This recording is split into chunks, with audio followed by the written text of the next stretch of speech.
Oh, Lisa, let's be thorough this time, okay? We'll be on a long trip for 6 days. You've got plenty of time. Make sure you clean thoroughly. Looks like you can get plenty of housework practice. Go for it, Lisa. Understood. I will make sure to clean thoroughly. Several days later. Hey, what's going on? We can't get into the house. I figured as much. What does that mean? What is this, Lisa? What did you do? Explain. Where are you right now? What did you do while we were on vacation? My name is Lisa, a 30-year-old part-time housewife. I've been married to my husband Henry, who's 4 years older than me, for just under a year. You could say we're still in our newlywed phase. I had dreams of living a sweet life with just the two of us. That was the plan, until we got married. After deciding to get married, we purchased a house and started living together. At first, everything was going well, but then we ran into a problem. Lisa, what's for dinner tonight? Honey, what did we have for dinner last night? We had curry last night. It's summertime, so something light would be nice today. Something light, got it. The problem we encountered was that my in-laws started living with us without our consent. We never discussed living with my husband's parents. We bought the house intending to live there, just the two of us.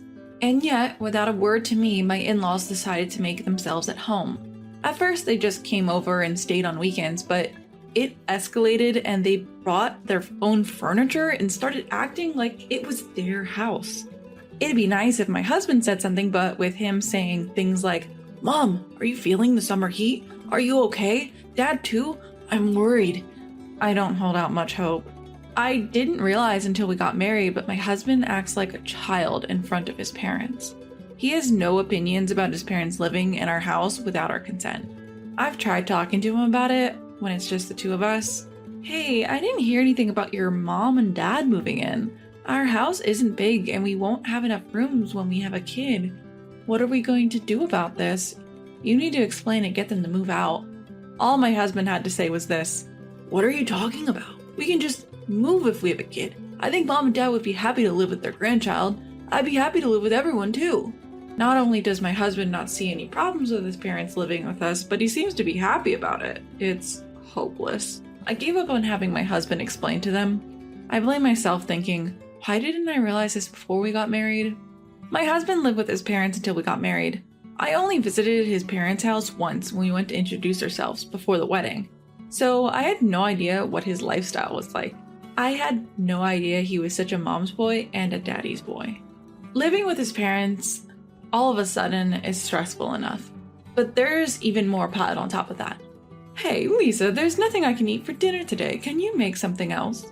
Isn't fish, boiled vegetables, greens, and soup okay? I'm not in the mood for fish. I wanted meat today.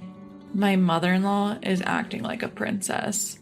She's always had something to complain about, this or that. I don't have any meat right now. Oh, is that so? Let's order delivery then. My mother-in-law started ordering luxurious hors d'oeuvres, not the sort of thing one would usually order on a weekday. It's fine if she wants to splurge with her own money, but... hello! I'll take one of those luxurious hors d'oeuvres. Yes, you can charge it to the usual card. Huh? My mother-in-law had registered my card without my permission. At first, I was shocked, and I asked why she would do such a thing. Because everyone will eat if I order, right? It's everyone's food expense, so it's normal for you to pay, right? She said, brandishing her own theory. Sure enough, if my mother-in-law orders too much food, everyone has no choice but to eat it. I reluctantly eat as well. But why should it be taken for granted that I bear the entire burden? I can't understand my mother-in-law's thinking at all. And my father-in-law is quite a character too. If you're a wife supporting a family of 4, you have to prepare both meat and fish. Everyone might feel different, right? This is exactly why modern women are so... Oh boy. No, you're the biggest oh boy here. Of course, my father-in-law doesn't scold my mother-in-law for her wins. On the contrary, he seems to agree with her and blame me, pushing his stereotypical views onto me. They are indeed 2 peas in a pod, I suppose. Modern people just can't do the simplest things, can they? It's a real problem. Good thing we have delivery. That's right, there's such a variety of delivery these days. I'd rather have delivery every day than Lisa's home cooking. My in-laws seem to enjoy making fun of me.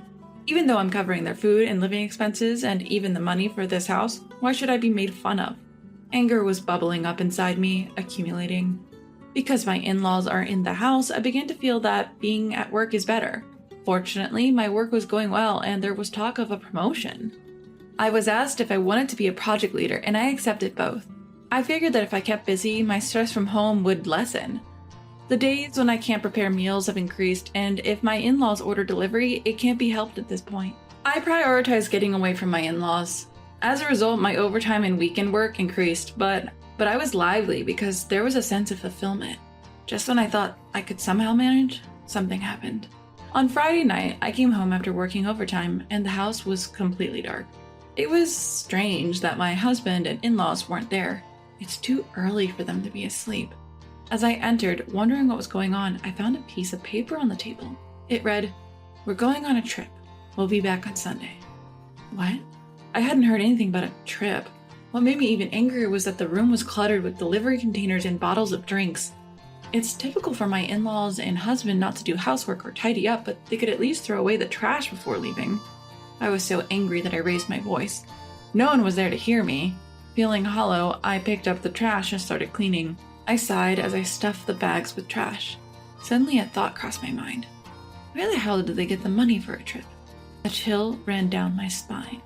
I opened the banking app on my phone and checked the credit card activity. You've got to be kidding me.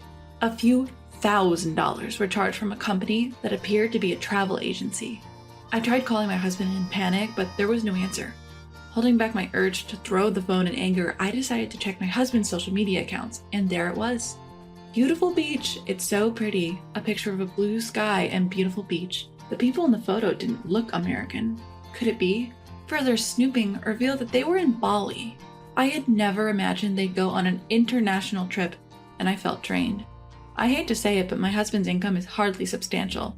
The main source of income is my salary. I have been trying to save as much as possible because I was worried about the future. That was until my in-laws came. The thought of my husband, along with his parents, using my money to have fun at a resort made my anger uncontrollable. All the vague stress I had been feeling started forming into clear words. Why? How? What were they feeling? Until when? Thinking about the future seemed endless. I decided that I needed to do something about this life. My husband and in-laws returned from their trip slightly tanned. I was very irritated seeing them, but I said nothing. We had such a good time. Going abroad is definitely worth it, and the cost for food and stay was cheap too. That's what my in-laws were saying. I held back my urge to ask who they thought was paying for all of this. Let's go again, Dad, Mom. My husband talking with his parents seemed so immature. He was like a child begging for a summer vacation trip, at the age of 35, no less. Seeing him like this, a feeling of disgust towards him started to well up inside me. I was preparing dinner in frustration. Calm down, just focus on the cooking, I muttered, moving my hands mechanically. Then, oh my, there's so much dust here, my mother-in-law remarked. She was running her fingers over the leaves of a houseplant. That's not good. My father-in-law muttered that, giving me a fleeting glance. I didn't take Lisa because she had housework to do, and you didn't clean? What kind of day off was that? My husband took the opportunity to criticize me. What? I couldn't help but ask again. Because if you had done your housework properly all the time, I would have taken you on the trip. I didn't invite you because I was thinking about you with all your housework. Aren't we all, me, Dad, and Mom, considerate? My husband said this with a straight face. Thanks for your thoughtfulness, I replied, suppressing my anger. My face twitched, and I turned my back under the guise of taking ingredients from the refrigerator. Are you out of your mind? I shouted in my heart. I can't believe it. Leaving the house messy, taking a vacation with my money, and then coming back to say that? The amount of money spent on the credit card I checked while my husband and in-laws were traveling made me even angrier. Did they go to a spa or a really nice restaurant? Even for Bali, where the cost for food and stay is relatively low, large payments were constantly added. How much have they spent without my consent so far? I couldn't help thinking about it. 1, 10, 100, 1,000, 10,000. I calculated in my head. Yeah, a couple $1,000s isn't impossible. And considering that they've taken over this entire house, I could estimate even higher. I was totally fed up. Once they got a taste of traveling with my money, my husband and in-laws started going on trips more frequently. My card is being used as a matter of course. But I didn't interfere. For several months, I silently observed the foolish acts of my husband and in-laws. Then one day my mother-in-law said, "We're going to Hawaii. Could you please increase the credit card limit?" "Sure, I understand," I answered. My mother-in-law is completely looking down on me. Does she think I'm some soldier who does whatever she says? Should I buy a new swimsuit? In her ridiculous age, she's flipping through a swimsuit brochure looking excited. Well, she's going to use my money anyway. Just you wait. I glared at my cheerful mother-in-law. She's so engrossed in the brochure, she doesn't even notice. The day my husband and in-laws left for Hawaii, the room was the messiest it had ever been. My husband and in-laws are apparently heading to the airport soon, and they are busily checking their luggage. As usual, they seem to have no intention of cleaning up the room. "Oh, Lisa, make sure you do it right this time," my mother-in-law told me. "It's a long trip this time, 6 days, plenty of time. Make sure you clean up well," my father-in-law orders me. "You'll have plenty of time to practice your house chores. Good luck, Lisa," my husband says cluelessly. What is he talking about? Seeing it was about time, all three of them started to rush. Their chatting and leaving looked genuinely fun. Understood, I'll make sure to clean thoroughly. They probably didn't hear me due to their chatter. I said it to their backs. 6 days later, the day my husband and in-laws were to return home, I was gazing at the night view. Even though it was a weekday, I had taken a rare paid day off and was enjoying a drink in a lavish hotel. My husband calls. I let out a sigh, leave my seat, and answered the call. "Hello?" "What the hell is going on? I can't get into the house."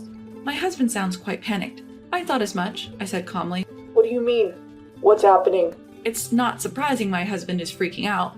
After all, the house is vacant. There should be a for sale sign at the entrance, and not a single piece of furniture should be visible from the windows.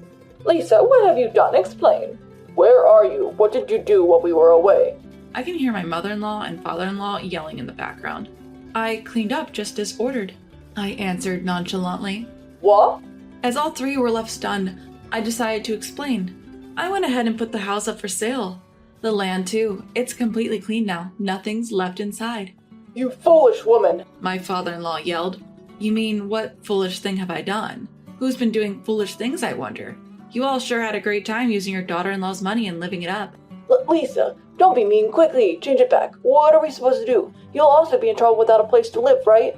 My husband pleaded in a voice that sounded almost teary. "I won't have a problem. The house was bought by me in the first place, and all I did was sell it. I've decided on my new place to live. Yes, the house was purchased with my considerable income. Of course it's under my name. It was a house to which my husband had no rights." "How could you? It was our home. How could you sell it without permission?" To my mother-in-law who said this, I replied, "Please save your sleep talking for when you're asleep.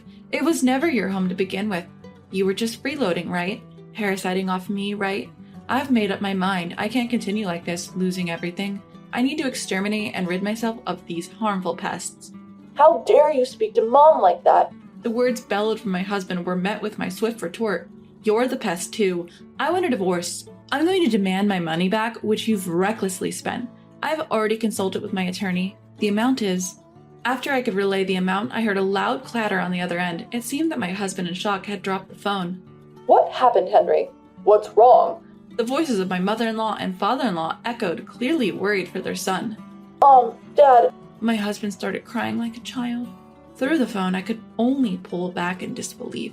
Knowing that any further conversation would be futile, I hung up the phone. Sitting back down, I sighed. It had become second nature to me, but today it was different. It was a sigh of relief. At last, I finally cleaned house. Good job. I toasted to myself, sipping champagne. My husband and in-laws seemed to have no choice but to return to their family home. Well, they had nowhere else to go after all. During the months from my decision to divorce until I actually brought it up, I found out that their home had turned into a hoarder's paradise. When I visited to introduce myself before our marriage, the place didn't seem so disheveled. They must have hired professionals to temporarily tidy it up. Their house had a long-standing reputation in the neighborhood as a hoarder's home. Perhaps a messy house suits my messy husband and in-laws more than a clean one. Though my husband was reluctant about the divorce, he quickly accepted when confronted with my attorney. Sobbing, he even signed the agreement to pay me back the money they spent. It's not an amount he could easily afford with his salary, but it's only fair since he was the one who created this situation, recklessly indulging in luxuries with other people's money. And so, I managed to completely sever ties with my troublesome family. However, I must regret the fact that I married such a man in the first place. Before we got married, I somehow managed to spin his troublesome traits in a positive light, finding him charming and laid back despite his age. Maybe I was too desperate as I approached my 30s. While occasionally venting about this to my colleagues, I go about my daily work. Will I be single forever from now on? You're still young. Don't say things like that. I appreciate the subordinates who play along with my complaints and jokes. You're right, I shouldn't give up hope. That's right. Would you consider someone younger? Is that a joke? Looking up, I see that my subordinate's face is serious. Don't hoard unnecessary things. Cleaning is important. But maybe, just maybe, I don't need to give up hope. These days, I find myself pondering such things. I'm Sophie, 28 years old. I met Mike at work when I was 24. We started dating and got married 2 years later. Along with our wedding, I quit my job to become a full-time housewife. It was a little sad leaving the workplace where we met, filled with such cherished memories, but the wonderful people there told me warmly, "You're always welcome to come back." Since Mike and I worked at the same place, I fully understand the nature of his job. During the busiest season of the year, he's exceptionally overloaded and ends up working overtime almost every day. So I always make sure that all the chores are done by the time he gets home, just so he can relax. I do everything I can to support him, like giving him massages and filling our home with the calming scent of essential oils. Sure, we have our disagreements from time to time, but overall, we were leading a pretty enjoyable life. Then, one day, my younger sister, Mia, came to visit our apartment. It was a Sunday, so my husband Mike was home. "Hey sis, I'm here to hang out with you!" Mia's syrupy voice sounded from the intercom. I reluctantly opened the door, lightly pushing her away. "What? You didn't tell me you were coming over." "Oh geez, you're just as cold as ever, sis. I came over because I have something important to talk about," she replied as she barged into our home. "Hey, wait! Can't we just talk at the entrance?" I called after her, but she didn't even look back as she went straight into the living room. I sighed. For goodness sake. And reluctantly headed to the living room too. As you may have guessed, I'm not very fond of my sister Mia. You might be surprised to hear that, but you'll understand why soon enough. When I reached the living room, Mia was already seated on the sofa, fiddling with her phone. "Hey, if you have something to talk about, get on with it already." Standing still. Then Mike chimed in leisurely. "Come on, she came all this way. Why don't you make her some tea?" "Just make it yourself, then." I didn't want to react out of anger, so I just snapped back at them in my head. So reluctantly, I went to make the tea. I made 3 cups of tea in the kitchen, and when I returned to the living room, for some reason, Mike was sitting next to Mia. Huh? Why is he sitting there? He usually sits next to me. As I felt something odd, I handed Mia her tea. "Thanks, sis. I'm sorry for dropping by all of a sudden," she said. "If you feel that way, then get to the point. It's Mike's day off today, after all." As I grumbled, Mia said something I hadn't expected. "I know that, which is why I came over today." What do you mean by that?"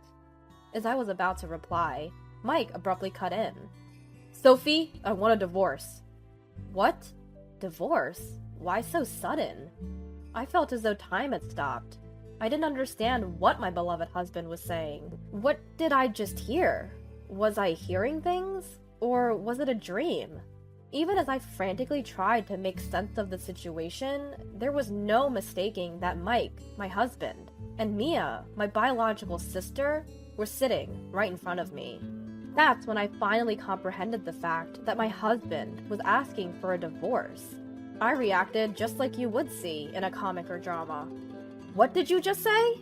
And then, without changing his expression, Mike delivered the brutal truth.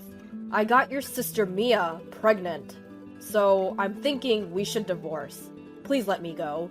He got Mia, my sister, pregnant? He didn't just want a divorce from me. He, a married man, had gotten my own sister pregnant. A wave of loathing anger and sadness towards Mike hit me, all at once, much later than I would have expected. Why? We agreed we would wait to have kids, didn't we? I managed to croak out, only for Mike to reply with a guilty look. I'm sorry, but I consider her more important than you right now. Beside Mike, Mia was smirking as she watched my reaction. How long has this been going on? I asked. Mia answered my question. About 6 months ago? Remember when we all celebrated your birthday at our parents' house? I think that's when it started. Isn't that right? Ah, yes, that time. Half a year ago, I remember celebrating my birthday at my parents' house. At the time, my husband Mike and my sister Mia, who lived with my parents, were also present. We had a wonderful time together. As the birthday girl, I drank a lot and got pleasantly drunk. And then I fell asleep earlier than anyone else. They said their relationship began that day.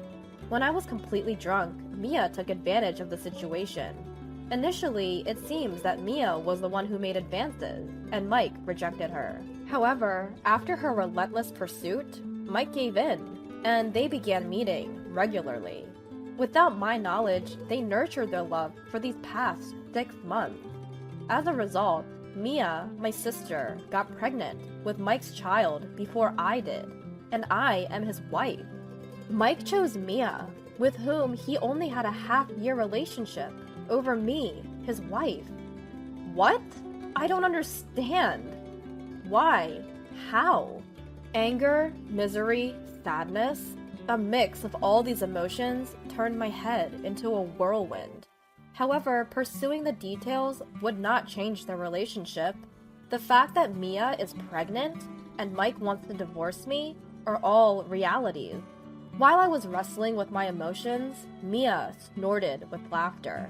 Her despicable attitude infuriated me even more. Well, I do feel bad for you, sis, but hey, can't help it if I fell in love, right? Mia said.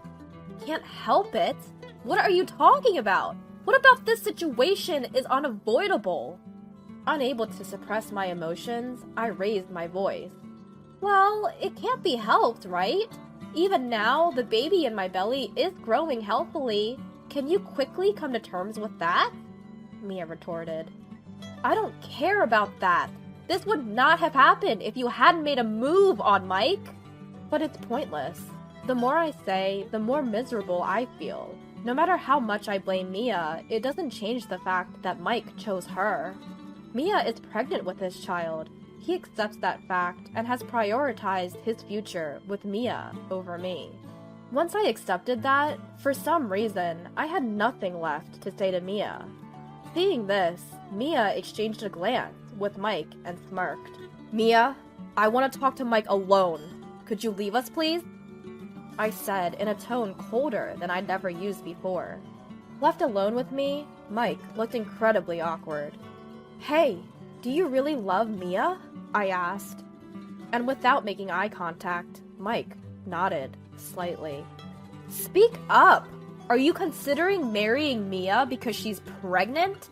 Or did you plan to be with her instead of me from the beginning? I pressed Mike for a clear answer. Finally, he opened his mouth.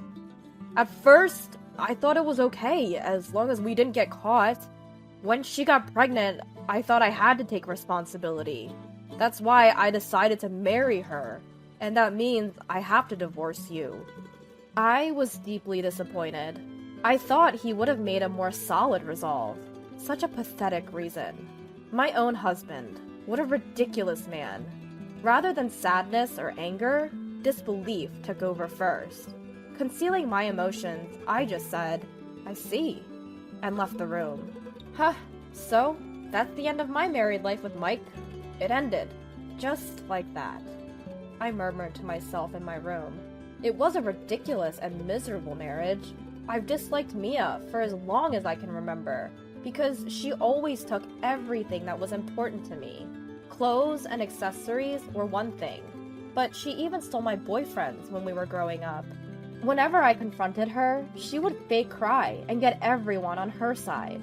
When I finally bought the bag I'd wanted for so long after working part-time, Mia used it without my permission when I wasn't home and ended up breaking it. When I asked her to compensate me, far from showing remorse, she mocked me. What are you saying? I just used it because it doesn't suit you, you know? Who cares if it's broken? That bag didn't suit you anyway. My anger peaked at my sister's words, and when I yelled at her, she ran straight to our parents. Dad! Mom! Sophie is picking on me! Mia would put on a huge crying act, and I could only sigh in disbelief. What? You're the one who used my stuff and broke it! I didn't mean to! It was so cute! So I just borrowed it! Our parents never questioned Mia's fake tears. On the contrary, they blamed me alone. As the older sister, you should be kinder to Mia. That's right, you're the older one here. Stop acting like a child. Mia grinning from a hidden corner as my parents blamed me angered me even more. My parents never listened to my side of the story, always taking Mia's side. In the end, Mia got everything done her way. That's right, she was always the one setting up a situation where I seemed like the villain. Always watching, grinning as the older sister, who made the younger one cry, was blamed. I despised Mia. As an adult, I kept my distance from Mia as much as possible. That's why, even when I was about to get married, I kept it a secret from Mia until the last minute. Yet, I never expected her to steal my husband. I'm sure she doesn't truly love my husband. Just like that, when she stole my boyfriend, she couldn't stand the fact that I was happily married. That's the kind of person my sister is. Before I could calm my emotions, Mia entered my room. Are you done talking with Mike? Mia grinned as usual. Sorry, but can you please not come in without permission? Wow! But, well, that's that. You guys are having a divorce, right? This house and Mike. Everything is mine now. You're in the way, Sophie, so pack up your things quickly and leave. Mia brought her face even closer and said, There's no way you could win against me, you idiot! The grin that was on her face until a moment ago was gone, replaced by a clear expression of looking down on me. After berating me to her satisfaction, Mia returned to the living room with a triumphant expression. At that moment, the black devil inside me woke up. Enough is enough. I can't take this anymore. She's nothing to me. Not even my sister anymore. She's just a wicked woman. I've put up with this for far too long. But this is the limit. I won't let things go her way. I'll ruin Mia's life. I returned to the living room and declared loudly to my husband and sister, I'm not divorcing! What? What are you saying, Sophie? What do you mean, Sophie? Why are you saying that now? In front of me were my husband and sister, shocked at my words, but I didn't care what they thought anymore. Do you hear me? I'll say it again. I'm not divorcing. Do you think I would just agree to divorce because you're pregnant? You think I would just say, okay, and let it happen? Mike widened his eyes in surprise, and Mia looked a bit flustered. Huh? Are you stupid? There's no way I'd let things go your way. Harsh words came out one after the other. Even I was surprised. Sophie, what are you saying? Do you understand the situation? I'm pregnant. Pregnant? So what? I could clearly see my sister's distress. Serves her right.